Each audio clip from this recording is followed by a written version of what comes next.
Well, we're now joined by the gruesome, foursome, ninesome, however many people we've got in this call this morning. We're currently one missing. Kevin has gone rogue. He's in hyperspace, metaverse somewhere, but he's not here, but he may join us, but we'll see what happens. But let's go around the room as to who we've got and what they're wearing and where they are. Mr. Pete McConville, well, you are Pete. You've already been on the show this morning, but where are you and what are you wearing? I'm in Melbourne, Australia, and I am wearing this. It's my IWC RWF automatic, a special watch, kind of like a Mark 19 that wasn't released, that IWC did for current and former serving members of the Royal Australian Air Force. You're just making up numbers. There's a 19. Give a break. Good stuff. Very nice watch. Next up on my screen is Simon. Where are you and what are you wearing? So I'm in sunny Wales, which I can't often say that's for sure. Certainly. Speaking of which, Ripley, haven't you got lots of snow, by the way, at the moment? Snow in Los Angeles? I heard that there was snow in LA. No, maybe I didn't. Getting confused. Anyway, I'm in sunny Wales, and I am wearing the D1 Milano Sketch, which I did a video on actually last week. So this is a sketch, and this is a watch, and this is the D1 Milano Sketch.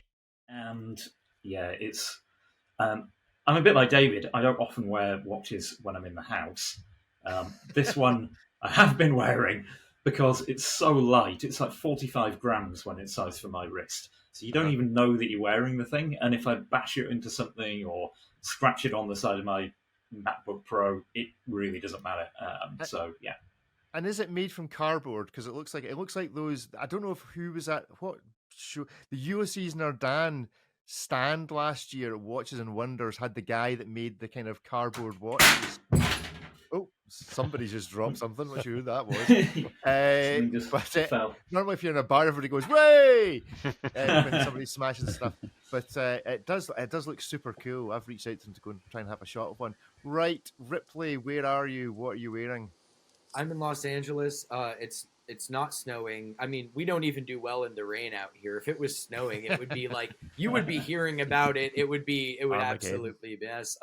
And I'm wearing the RZE Fortitude GMT. We've got a review of this one up on a blog to watch. It's tons of value, like under $700, proper flyer style GMT movement, full titanium. Good stuff. To our first people that we've not already heard from on the podcast today, Leslie, where are you and what are you wearing? I'm in Dublin, Ireland, and I'm wearing a 47-0, which is made by an Irish friend of mine who lives in France, and it's an ETA movement and ETA based movement, SW111 or whatever. Automatic. It's really pretty. He stamps out the dials himself, and then pretty much obviously buys in the movements, but a lot of the rest of the work is himself. He's an interesting guy, interesting story. Cool, very nice watch indeed, very nice.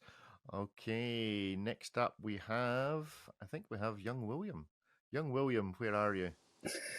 Good morning, Emma. I'm coming to you from a sunny Kent, and this morning I'm wearing my Rolex Oyster Perpetual vintage 36mm on a what should be nameless rubber strap, because I've been chastised for name dropping before.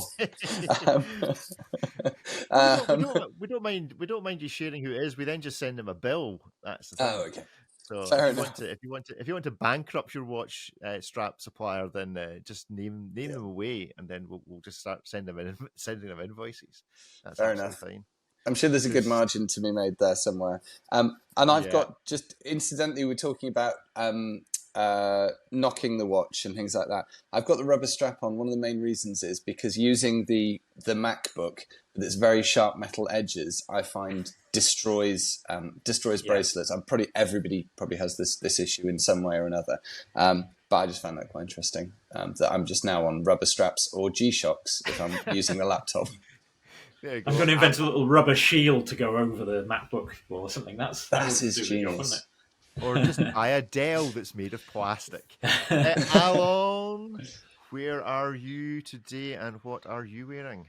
Good morning, William. You made my day with some orange Dutch pride here. Apple is doing that on purpose to sell Yep. more straps for their Apple Watch.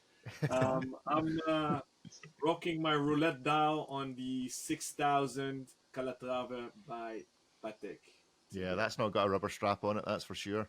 That's sure. No, I won't name drop, but I actually don't like the straps Patek made, so I put one made by H for PF.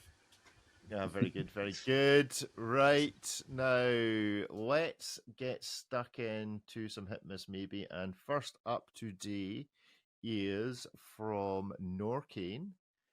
The Norqain Adventure Sport Chrono 44mm and Adventure Sport Chrono Day Date 41mm limited edition watches. So it's two watches. So you can give your judgment across the range. They seem to have bundled them together in a release. So we will bundle them together in terms of looking at them.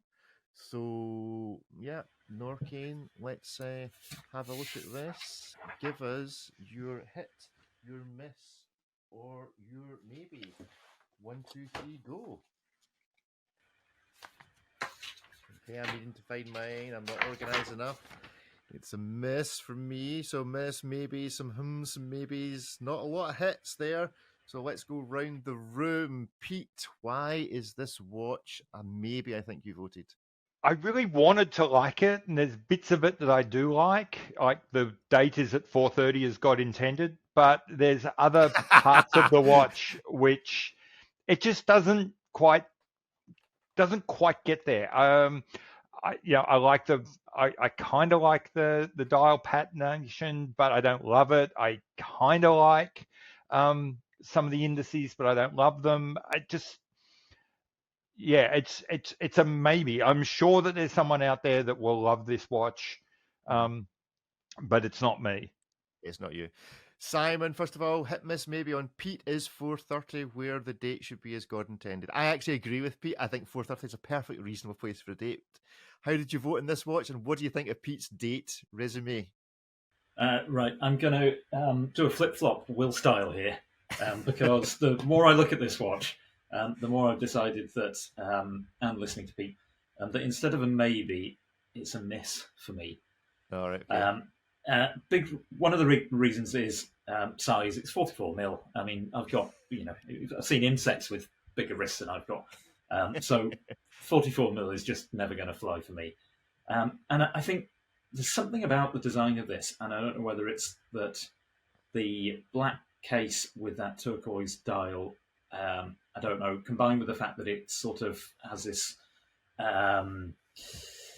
Daytona sort of look to it. It looks a little bit like a cheap watch that something trying to be something that it isn't. I think Norqain do some great designs. Love some of their other stuff, but this one just looks like they got the junior to design it. An Office Junior design, Ripley. What did you think? I mean, Norqain makes nice watches. These certainly wouldn't be the ones I'd be reaching for. I'm so sick of that Tiffany color. I'm not even going to comment on that. Like, I don't even want to see it on Tiffany & Co. boxes. Like, if you aren't Tiffany & Co., please give that brand back their color and stop. Give that paint section a rest. Go move on to something else. But it's probably a very good watch. I said it's a maybe because I promise you it's going to feel very nice in the hand. And if you like the way that these look, I think the green and gold one looks better. But it just feels very expensive. It's like over $6,000 on a bracelet for one of them. And at the end of the day, I mean, yes, everything's getting more expensive. But to me, that's like Breitling money. I should be getting like a good Monaco, I just have a really hard time wrapping my head around like $6,000 plus for a Norqain when I feel like I should be picking up 2 watches at the Tag Heuer boutique for that money. And, it just doesn't seem to stack up for an SW500 chronograph. Yeah. We'll talk about the good Monaco thing shortly and whether that exists. But in the meantime, Leslie, how did you vote? I voted his. I mean, I think it's kind of cute. I don't know. They're all very complainy, you know. I love the green and gold. I even like the one with the date in the middle of the, you know, the 3 o'clock, and they colored the date as well, which I like. I mean, the window is the right color. It's okay, it's $5,000, but look, I mean, Jesus, look at how much you have to pay for all the other famous brands. I think they deserve a bit of love. A bit of love. Will, are you loving Norqain? I am not. There is no love coming from me for this watch. It was something that's been said. It may be a bit harsh, but it reminded me of what they call a mall watch, which is kind of the watch that, which is also a watch maybe your mum goes out and goes, well, I saw you like that Daytona type of watch and that fancy brand, and this looks just like it, and there's no difference, but there is a big difference. So it's not just the fact that it's a chronograph. The date should be at 3 o'clock. The colour isn't for me because I'm not in Miami and we don't get enough sunshine even in the south of England to justify that bright colour. I agree to surrendering colours back to Tiffany. So for me, it was a miss. It's just, even with the expensive watches now, it's just a bit too expensive as well. If it was around, say, $800 or something like that, then I'd probably say yes. But I appreciate it's probably a very nicely made watch, etc. But it's not for me. Alan, you're a retailer. Would you expect these to be going out the door, or is it going to be a tricky proposition? This versus a Breitling at a similar price, or a Tag Heuer, or whatever. So first of all, I missed the flip flopping this morning. By coincidence, Norqain visited me last week when exactly on the day that it dropped that watch. So you've bought all 50. Pardon? You've bought all 50 of the limited edition. No, I'm not a retailer. I'm not getting on board. I am good friends with Teddy Schneider. I've been following them from day one. I love what they do. These models, in my humble opinion, don't have enough character.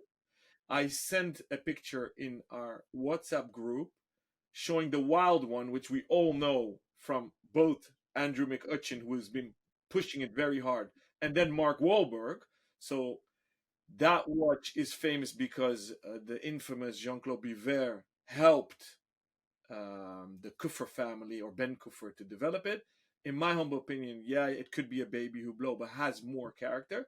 What I think Norqain should have never done is, if that's becoming an icon and that colorway is their most popular model, the wild one, don't copy paste it now on a model that doesn't really work for you. So definitely a miss for me personally, because I had to adjust to this game, right? Usually when people ask what do you think about it, I have 3 hats on: retailer, collector, and then I try to be a friend, because when you give advice to somebody, you need to put yourself in their shoes. So for this game, for me, hardcore miss. The wild one I might consider if I was looking at Norqain. Yeah. Kevin, you have joined us from the dungeon that you were being kept in. Absolutely. What do you think of this? I thought it was a maybe, to be perfectly honest. I think the first thing I look at was the dial, and it reminded me of the IWC Engineer, that horizontal stripes. It's now going diagonal. The colour, I agree with Will. It's not really going to sell very much in the UK because of the weather we have, and certainly even less in Scotland, because you're just going to be raining all the time. And the subdials look a couple of mil too big, maybe just a mil too big, the counters. So it's a watch, basically. It's okay, but not for me. Right, let's move on, and we will have a look. Little change of plan. We will have a look at this, the Certina DS Action GMT Powermatic 80 watch. Ripley, you reviewed this. Why don't you tell us a little bit about it? This is so Certina, they're kind of in this weird lower price of swatch group, but there's a lot of value for the money there. This uses the GMT version of the Powermatic 80, so it's a proper traveler style GMT with the adjustable local hour hand. Comes in 3 different colorways. Sapphire bezel. decent bracelet. It uses single-sided screws, doesn't have an extension, but it's hair over $1,000. What are you really looking for at that price point? I think it's kind of a great sort of middle ground between those who want something a little bit more elevated than like the Miyota 9075 sub 1000 category, but don't want to step it up to like a Longines area. It's kind of in that nice in between. I think it's a great watch for the money. Really competitive with kind of the Mitos and some of those other Swatch Group brands.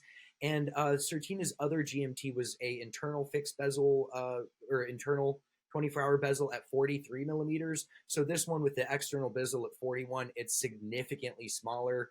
And again, it's a pretty humble price point at about, 1,200 US. Good stuff. So let's give it a vote. A hit, a miss, or a maybe. 1, 2, 3, go. Oh, some hits, some misses. Nobody sitting on the fence yet. Is Simon sitting on the fence? So no, it's either hits or misses. So Pete, the reason you go first is you're the first person on my screen. You're far ahead in time being in Australia, so you get to go first again. So that's right. So speaking from the future, I'll say it's a miss. Yeah, the only good things I can ever say about this watch always end with for the price, and that's never a good place to be. It's generic. It looks the same as a million other watches. I don't know why I'd buy it. Simon, can you give us a reason for buying it? I'm with Pete on this one. I just think that I'm getting a bit tired of GMTs, full stop. I think we've seen so many of them, and so many of them at this kind of price point too. Just, we don't need another one. And I think, you look at this, and then if you are in this kind of price range looking for a GMT, then I think Glycine does a way better job for less than half the price, quite frankly. It's things like on the bracelet, the clasp that they've used is that sort of quite generic sort of Seiko style clasp from many years ago that must cost them a couple of dollars at most to make. Just doesn't do it for me. Sorry. Ripley. It's a hit for me. Objectively, it's a hit for what the watch is. My biggest problem with some of these is with a lot of watches in general, I just wish they were a little bit more unique with their designs. It's supposed to be a little bit generic. They're selling a GMT watch to the masses for $1,000. I'm not looking for some super avant-garde case, but why did they do the Rolex colors? That's what bothers me so much. Like, it's you got a Pepsi, you got the Sprite, you got the Droop Beer. Like, give me a different color, and that's like the one irksome point. I wish if they had come up with a more unique colorway, these could very much stand on their own 2 feet as kind of Certina's version of that. But when you look at, it's going to be about $200 more than what you might pay for a Miyota 9075. You get twice the power reserve. You get some Swissness to it. Sapphire bezel, sapphire case back, proper movement. It checks a lot of boxes for the money. There's that forever caveat, but I objectively it's a hit. It just rubs me a little bit the wrong way that they weren't a little bit more just unique with their own colorway. Like, give us blue and orange instead of red and blue, or give us black and yellow instead of green and black. But just do something a little bit different. Will, what would you have done differently on this? So I said this was a hit, and to jump on the bandwagon of everybody else for the money. It's I think it's been very carefully designed and very well designed. So whenever I see Certina, it is always in the mid-range jewelry stores you see, either in shopping malls or in towns or something like that. And to be honest with you, the window is always heaving with a huge selection of lots of different watches, and it has to do something quite special to grab your attention, particularly because at that price point, a lot of people will not be watch geeks and watch nerds, and they will not be researching what the best movement will be, etc., etc. They want something that looks like something that they've seen perhaps before, or looks good and sporty and ticks a lot of boxes. And for that, it does. Is this perhaps a sneak peek at what Rolex may do with the green bezel, as in a half and half green bezel in the future? I'm sure that they'll be. I'm sure Rolex is attentively studying what Certina does to guide its future design. But yeah, I think. I mean, I can't fault it for the money. I suppose it could have done something more adventurous, and it could have been, and it would be really interesting to see different colors. And I've seen other watches. It might not be Certina, but other watches around this price point that have started to do their own versions of, say, the Milgaussy blue and things like that, playing around with blues and greens and oranges and things like that. And it's okay, but actually, I think it looks really good, and it could be a daily beater watch, I suppose, even for people who are quite into watches as well. So that's not meant to be damning it with faint praise at all. It was a hit for me, and I think it will do very well at its price point. Yeah. You're revealing more and more about yourself as you go along in these episodes, Will. And I now see you in your shell suit wandering around various shopping centres, bottle of Buckfast in your hand. You're revealing something of the Will youth With in his mum, with his Middlesbrough, mum. Northeast. With my mum. What was that? I can just imagine. I'm just getting a picture of you in your northeast living before you were rescued to the private school system of Southern England. There we go. Alon, what did you reckon? I'm not a fan of the Sprite, so therefore I'm not a fan of this one. I'm totally with Ripley. They could have done so much better, so much more fun. And with the behemoth of a Swatch group behind them, my God, come on, guys, giddy up. And with Certina, I have the same creeping feeling I always have at Beaumercier. No, it's a rhetorical question. Would they have done better if they weren't squeezed into that pyramid, the bind of the big group in between all the brands? What if it was dealt with as a micro brand? You know what I'm saying? They have so many cool ingredients at both Beaumercier and Certina. And let me not even get started about Union. I mean, German brand with everything Swiss about it. With Hamilton, I'll forgive them because they've been rocking it ever since with Matthias Brechan, Sylvain Dola, and everything. So those are my 2 cents, and I think we should quickly move to the next one. Okay, well, the next one will be the Tag Heuer Monaco as a classic hit, maybe. But before we go on to that, Kevin? Yeah, I thought it was a maybe. I'll keep it short. Not a fan, basically. Too much of a homage to Rolex. Swatch Group can do better. Let's move on. Yeah. Move on. Nothing to see here. Leslie, what did you reckon? I think it's a nicer green than the Sprite. I think it's pretty. I think look at that little lovely little green hand there. It's like little Kermit the Frog color. It's lovely. Somebody bring back Leslie. Leslie's becoming a leprechaun. He's like, it's nice. It's a nice wee green. It's green. I'm from Dublin, therefore I must love it. I'm wearing a green jacket as well. Very good, very good, very good. Right, let's do our final, some classic hit miss maybe. Very briefly, very quickly, and I'm going to get Simon to justify the existence of this watch.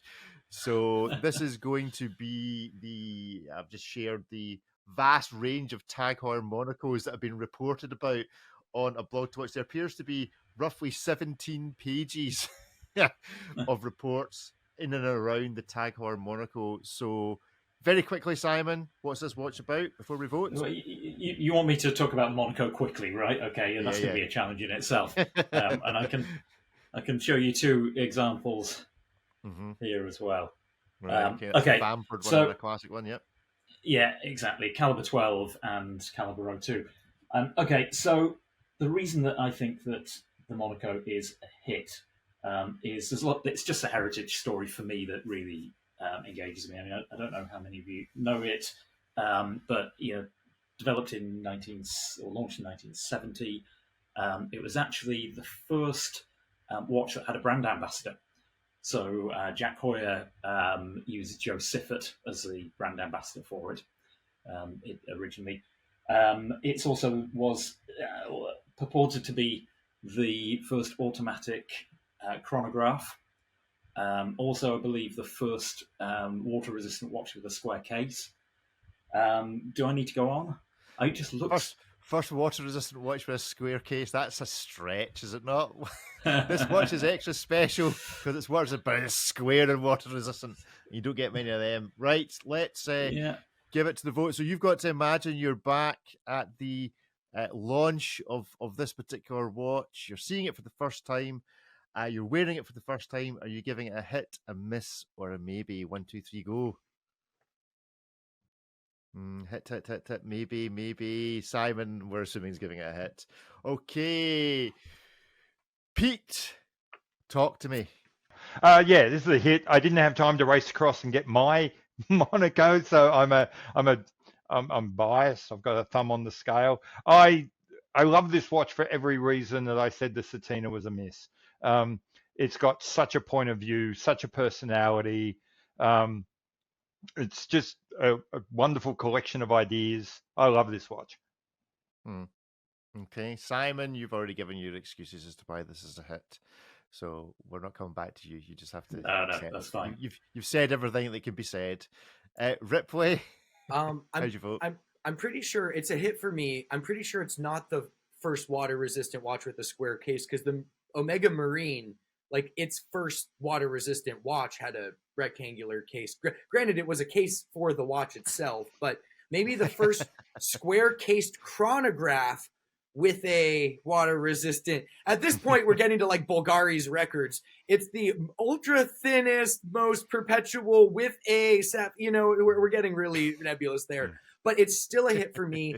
At every point in my life that I've seen the Monaco, before I was working with watches, every time I'd see it, I'd like it, even if it didn't really register with me. When I was a young kid, I saw it on Steve McQueen's wrist, and it looks different. It catches your eye, even if you just kind of like watches, you see it, you're like, oh, that's cool. And then I kind of forgot about the Monaco. You'd see it here and there, be like, oh yeah, that one again. And then fast forward, you see it on the Walter White's wrist in Breaking Bad. Totally different context, totally different character, totally different Monaco. Now it's the tag Monaco. You got the crown on the opposite side. Drastically different watch. And I'm still looking at it going, well, yeah, that's cool. That's, it doesn't make sense. It's not the most practical chronograph. If you want a practical chronograph from Tag, go get a Carrera or something. But, when in the realm of unique, iconic pieces, it stands there alone. And whether it was in 1970 or now, sometimes you just want to buy the watch that tickles your pickle, and that's the Monaco for me. So I'm a big fan of it regardless. Alan, is your pickle being tickled by the Monaco? I'm like Ripley. Ripley is on par today. He's get your tickle on. It does. I usually don't like square watches, rectangular. My first ever square watch was and still is a Monaco. I'm looking at the Nomos Tetra, but I never pulled the trigger. Rectangular took me forever. Love the reverse, so never owned one. I actually pulled the trigger on the Fears Archival 1930. So, but yeah, the Monaco does it for me. Great stuff. I mean, I gave it a miss because I'm sorry, it fits nobody. This watch doesn't fit anybody. It looks great, but you can't wear it. I'm sorry, it's too tall. You bash it into everything. It just doesn't. It looks great. I'll grant you, it looks great on other people, but when you're actually wearing it yourself, it's like this is a monster. It's just doesn't work. So there you go. That's just my truth for today. But Kevin, tell us what your truth is for today. I put it as a maybe. I do like the design. And I do like one or two of the range, but I mean, obviously the best one they ever did was the Reverso, the 1969 Reverso, digital on one side, analog on the other, and I nearly pulled the trigger on that. I really did. Nice. But powers that be, i.e. my wife, said no, don't be so stupid. And then I saw it again in 5 years later in a Sri Lankan airport, of all places. As you But do. yeah, as you do, yeah. But it's a cool piece. It's not for me, but Tag Heuer are going from strength to strength, and to me, that is the best of the range. Good Those stuff. And particular ones. finally, Leslie, Will has left us. It was the first decent watch I ever saw, basically. I mean, it was the first one I thought, my God, look at that. It was the first one I remember noticing. I mean, I would have noticed Rolexes before, but this really stood out. And I will probably never buy one. I've tried them on; they don't look good on me, but they look good on other people. And I think you asked, would this have been would I consider it a hit when I saw it coming out first?